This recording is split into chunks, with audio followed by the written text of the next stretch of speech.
Research suggests that the average person checks their phone 150 times a day, whether that be from an alert message check on their home screen all the way to a full-blown scrolling session on social media. Now, if you were to average out those interactions to 1 minute per interaction, it would still be well over 2 hours of screen time on a mobile phone or a handheld device.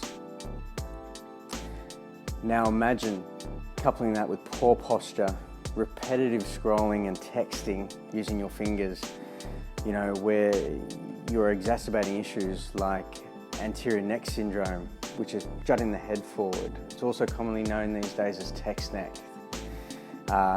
Reduced respiratory function, thoracic pain, even exacerbating things like cubital tunnel syndrome and carpal tunnel syndrome, which are now also getting nicknames like text claw and cell phone elbow.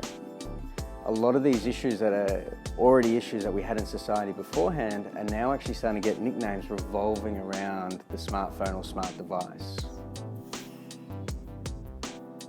So putting our bodies through all this stress, we live in a modern era where we can't change not using these things, or we won't be able to keep up with society. But what can we do to actually be able to reduce that impact on our bodies?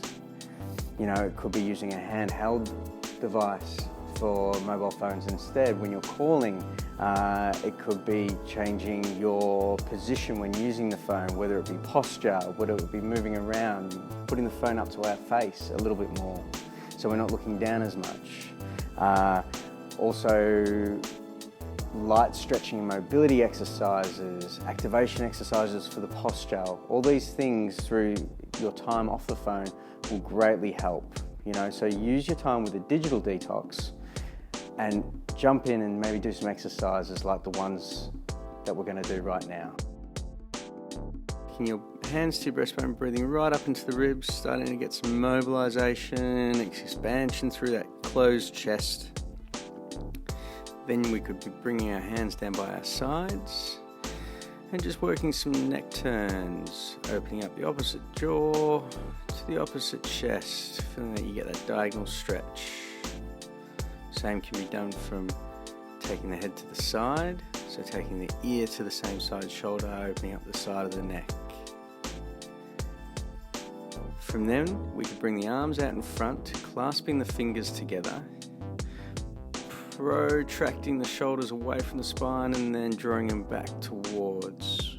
It can also be done flipping the wrists, just for a bit more of a wrist stretch to counteract any of that sort of scrolling we've been doing. Same with some wrist rolls, just to get the mobility back. Another one would be taking those shoulder blades around to the back of the spine again, opening up the chest for some saloon doors.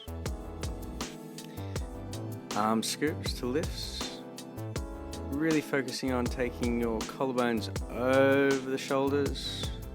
This can also be added into a circle around, making sure that your shoulder blades rotate really nicely from there.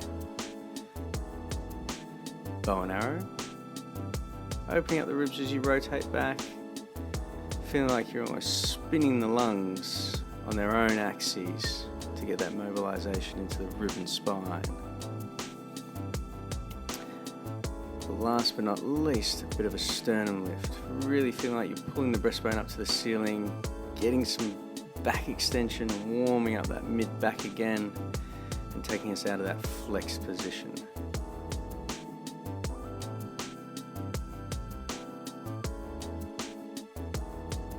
So go away now and have a try of these exercises.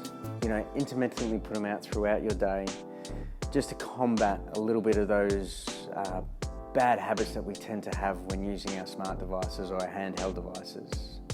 Your body will thank you for it, and you'll get much more out of your day.